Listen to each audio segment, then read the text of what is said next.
You know what I like to do after I get a haircut? I like to look at some hockey cards. I hope you like my very original introduction. You won't find it anywhere on the internet, anywhere else on YouTube. Definitely don't, look at other Italian guys talking about sports cards. John Mangini, perhaps. An ode to John Mangini. We keep trying to coordinate actually to go live and talk about grading and some other things. But both of our work schedules have been ridiculous, so we haven't been able to get something on the calendar. But before I get started, let me know in the comments on grading, on the topic of grading, if there are some things you'd like for us to discuss, and we'll make sure to cover it. So what I figured would be fun to do would basically be like over the last couple of months, I've been buying things here and there, not too crazy. Because I'm still finding that I'm way off on buying some cards that I want. I'm bidding $50 and they go for like $120. So I'm not even close on a few things. But there's a bunch of stuff where you can still get reasonably priced, unique, rare cards. And I've been jumping in here and there. But what I've noticed is like I get a card, I just kind of go put it in my card closet, and this is what happens. You end up with a pile of stuff. I honestly don't even know what's in here. So let's go through it. These have basically been things that have been picked up over the last 2 months, 3 months, probably even more. And let's see if there's anything exciting in here. This is exciting. So there's an honorable numbers. Anders Lee, numbered out of 27. I should know his name. His number is 27. It's numbered at 27. What I love about these things from Upper Deck, the Cup, is the hand numbering. Like that, to me, is one of the coolest things that you can get in the card market today. I only have a couple of hand numbered things, but let's be honest, that's pretty awesome. Here's a Clark Gillies 2001 Fleer Greats of the Game autograph. I've started to kind of get into these cards, on-card auto, a lot of legends. Some of the prices are a bit extreme, so I haven't really, actually I think that's the only one I have right now, but definitely something that's on my list. Here are a few more of the 1999 Be a Player Heritage Rubies. We got Bure, Fior, McGinnis, and actually I guess there's a Brendan Shanahan in there too. These are all numbered out of 1,000, right? You've seen these a bit on the channel. They still can be had really reasonable. So like I said before, I'm either going to have a bunch of cards that I've graded and are worth a lot of cash because they're rare and people are finally going to realize it, or I'm going to have some interesting cards that I enjoy that nobody wants.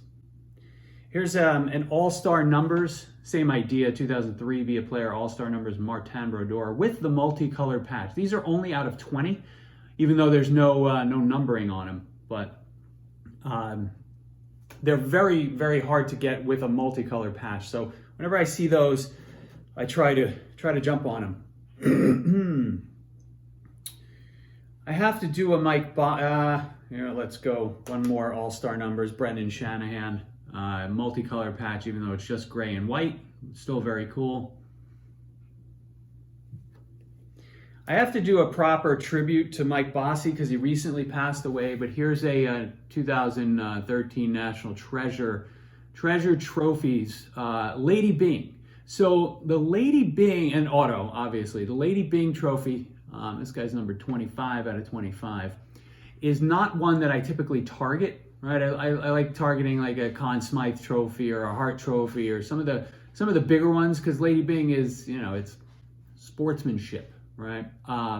It doesn't have the same. Usually, the player who's winning that trophy is not dominating the league, but Bossy was a unique case and obviously one of my favorites. So I saw that again, pretty reasonable. I don't remember what I paid. I'll actually add some graphics onto this video so you see what I've paid for these things, and you can let me know whether I've done really poorly or really well. Love the speculation, right? Because in the end, that's all we're doing.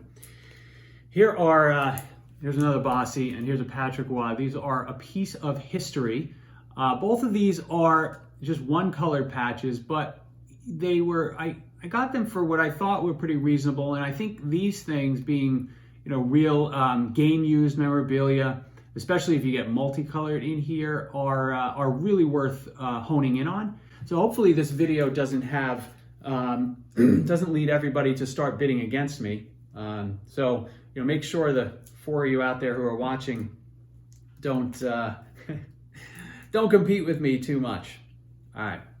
So you saw on the 1986 Fleer order that I had recently, basically all those went to a consignment. I have no interest in, I honestly, for some reason, have no interest in collecting those. But I do see an opportunity here with CSG graded cards. They go for about half the price of PSA, and I gotta believe that gap is gonna close.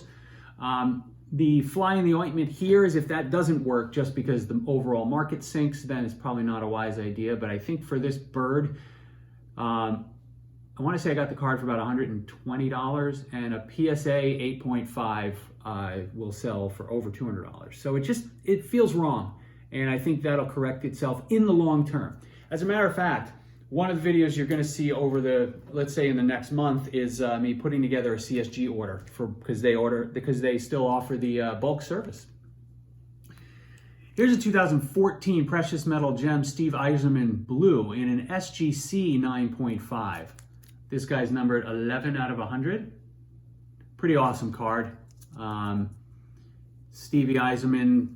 I think you're going to notice a theme. Like, I don't think he's getting the proper hobby love.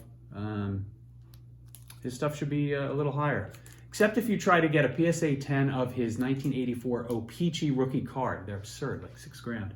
Here's a 1982 McDonald's Mike Bossy.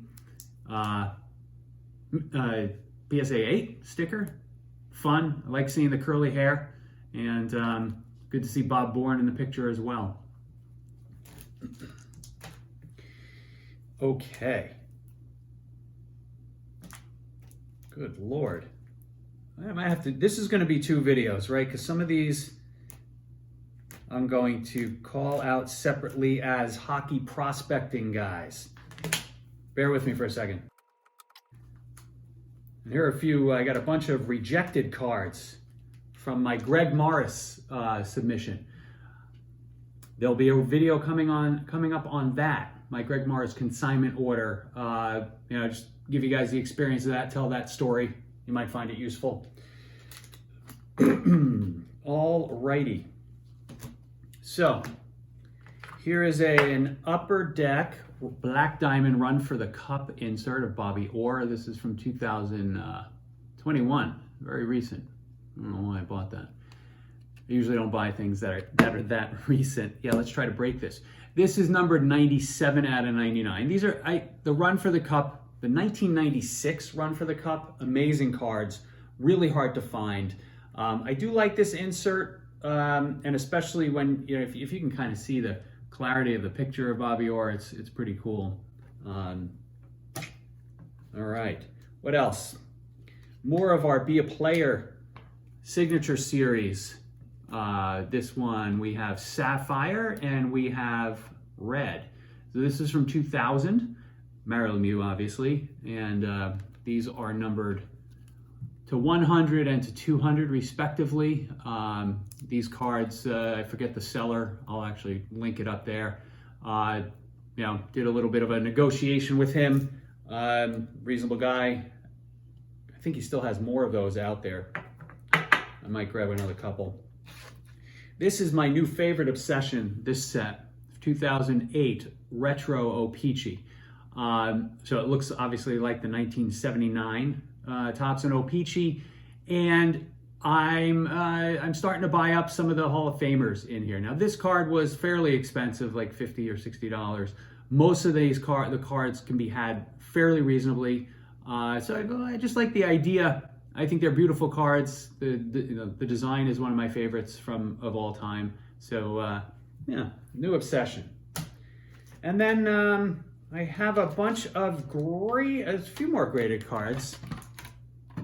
Here's my McDonald's Wayne Gretzky back in the PSA 2 that got reholdered from PSA because it was shaking around in the slab. This one's not shaking around. They did a nice job, so that was good. I appreciate them taking care of that. Here is an interesting Mike Bossy 1982 Post serial in a PSA 9. I like the little logo on the back. These cards are tiny, right? So if you look at kind of side by side with a regular card, fun, right? Another thing to add to the Bossy collection. I have 2 more cards here for you. Here's a 1982 O-Pee-Chee Dennis Potvin, PSA 10, 82 and 83. So here's an 83 O-Pee-Chee Lanny McDonald and a 10. These years are, I still think, are very undervalued, although they're getting more, the space is much more competitive now. Back in 82 and 83, hockey cards, like Topps didn't make hockey cards. They really weren't really well distributed in the US. So all you have was O-Pee-Chee. And add on the issues that you have with centering and the cuts and all that from back then, getting these in really good condition is just not easy. So I like, I'm building, you've seen a bunch of these on the channel before, and I continue to build that up.